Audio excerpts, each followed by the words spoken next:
Hola chicos.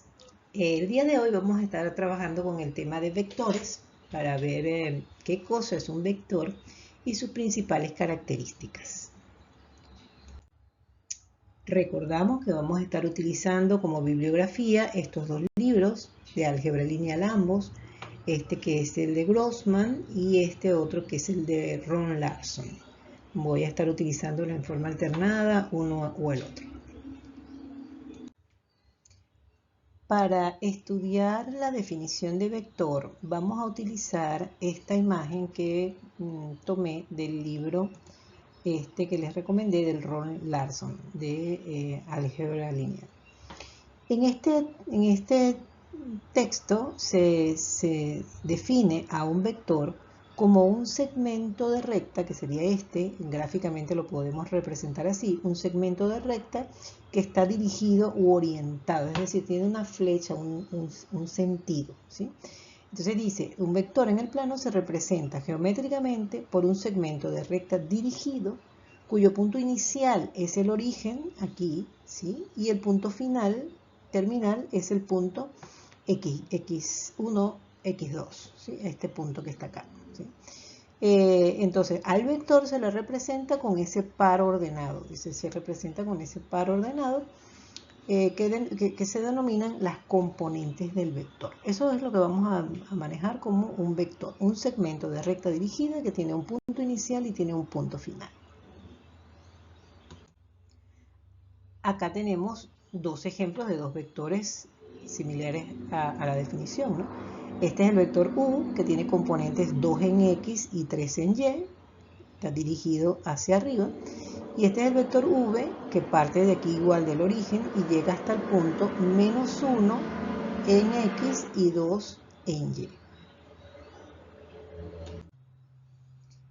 En el Grossman, que es el otro libro que les recomendé, la definición de vector está dada así. Dice, un vector en el plano XY es un par ordenado de números A y B que se denominan elementos o componentes del vector.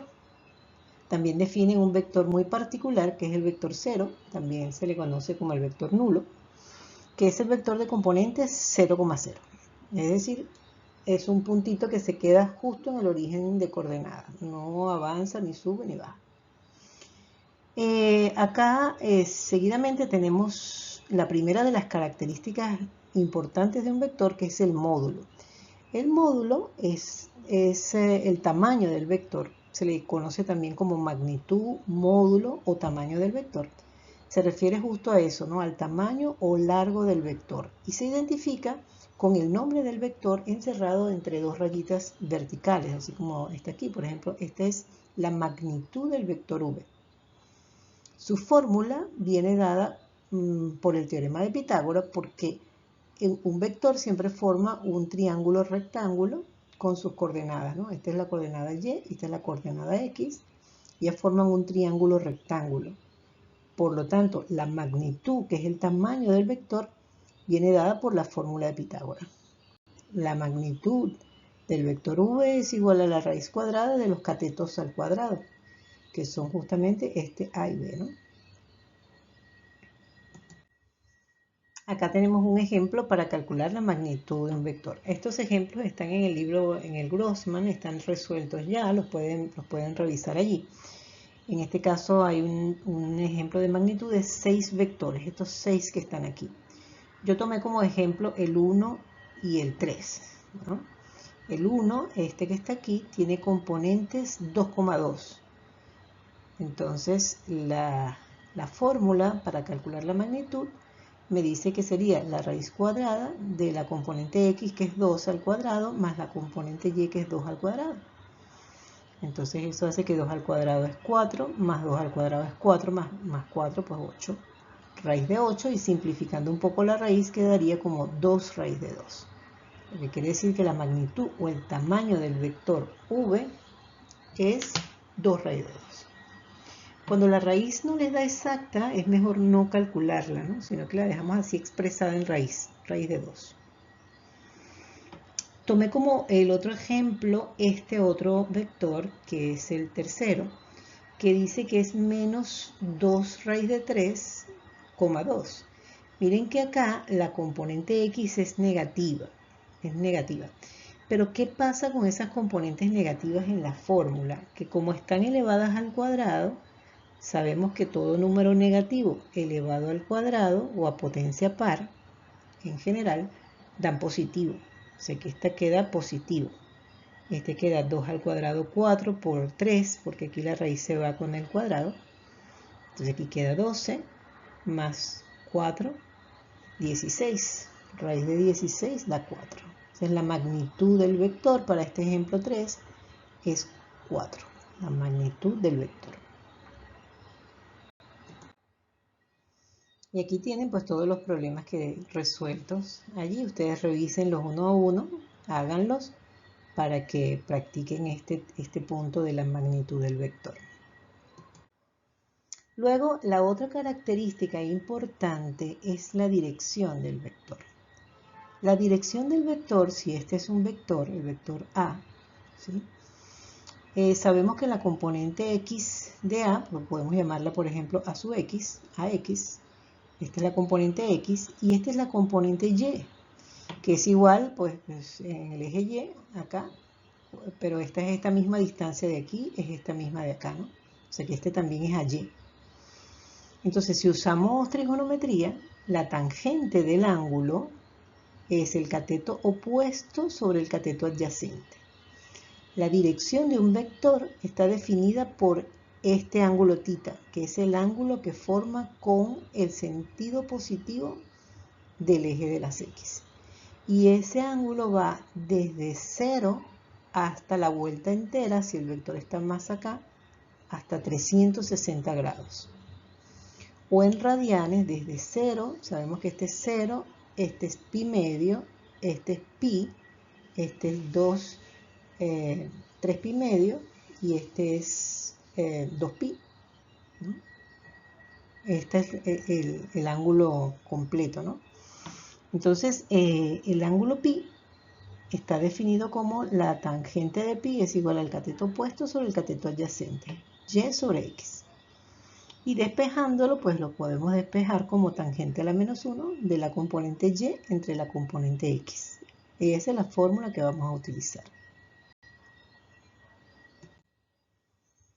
Recordando un poquito acá del plano cartesiano, que es donde vamos a representar los vectores, recordemos que el plano cartesiano está dividido en 4 cuadrantes. Primer cuadrante, segundo cuadrante, tercer cuadrante y cuarto cuadrante. En cada cuadrante, los signos de las coordenadas pues cambian, ¿no? En este caso, en el cuadrante número 1, tanto la componente x como la componente y son positivas. En el segundo cuadrante, la componente x es negativa y la componente y es positiva. En el tercer cuadrante, ambas componentes son negativas, tanto x como y son negativas. Y por último, en el cuarto cuadrante, la componente x, que es esta, es positiva y la componente y es negativa. Entonces, ya nada más viendo las componentes, por ejemplo, aquí les puse una serie de puntos, ya nada más viendo las componentes sabemos en qué cuadrante está el punto y por lo tanto el vector, ¿no? Si lo quiero definir como un vector, pues también sé en qué cuadrante está. Si las dos componentes, por ejemplo este punto A, las dos componentes son positivas, está en el primer cuadrante. B, que es menos 3, 1, pues estaría en el segundo cuadrante. C, que es menos menos, las dos son negativas, estaría en el tercer cuadrante. Y por último, D, que tiene una componente positiva y la otra negativa, estaría en el cuarto cuadrante. Y luego están estos dos casos que son particulares, que son puntos que están arriba del eje, arriba de cada eje. Entonces, por ejemplo, este 6,0 tiene componentes 6 en x y 0 en y. Quiere decir que solamente tiene componente x, no tiene componente y. Entonces está justo aquí sobre el eje. Sería justo este punto que estoy marcando acá. 6, 0. Y el otro que es 0 en x y solamente tiene componente y. Pero la componente y es negativa, menos 4. Entonces solamente tiene componente y, es este menos 4 que está aquí. Un punto que está justo sobre el eje y. recordando un poco del uso del plano cartesiano. Eso porque ahora cuando calculemos la dirección, vamos a tener que saber en qué cuadrante está, ¿no? Entonces, estos son los mismos vectores a los cuales se les calculó la magnitud anteriormente. Y acá están otra vez para calcularles la dirección. Entonces, para el primer caso, que era el vector 2,2, entonces tenemos 2 en X y 2 en Y. Este sería el punto y este sería el vector.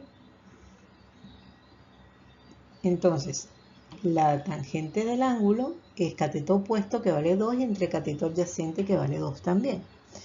Y eso da 1.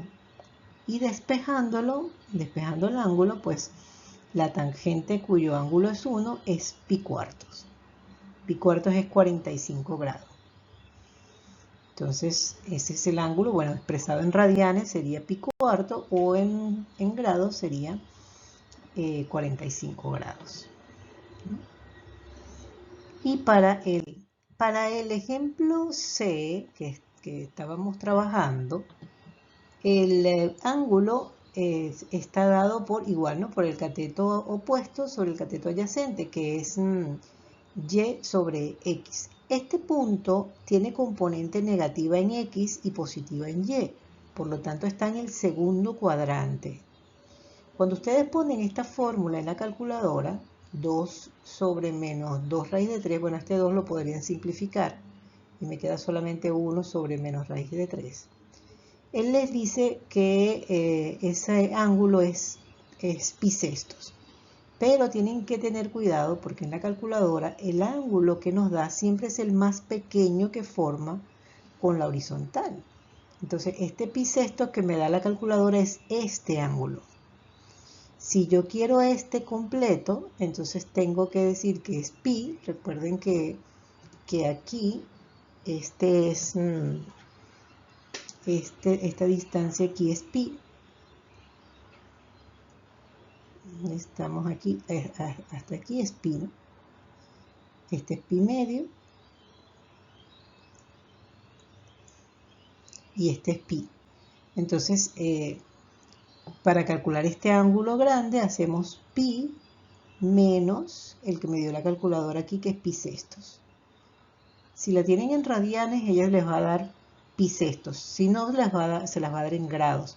En grados, aquí es 180 grados, ¿no? 180 grados. Entonces, igual a 180 hay que restarle el ángulo que le da. Y les da, aquí, ¿no? Pi menos pi sextos, les está dando 5 pi sextos. Entonces, este es el ángulo que forma completo con el sentido positivo del eje de las X.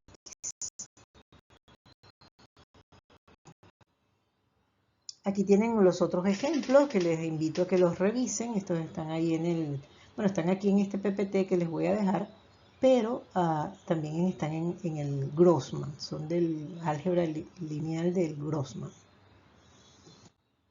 Y acá tienen una serie de problemitas también del Grossman para que los resuelvan, para que practiquen. Estos son para calcular la magnitud y la dirección de cada uno de estos vectores. En el Grossman algunos de estos están resueltos, tienen la respuesta al final del libro. Pueden guiarse por allí para ver si lo están haciendo bien o no. Pero tienen toda esta práctica para que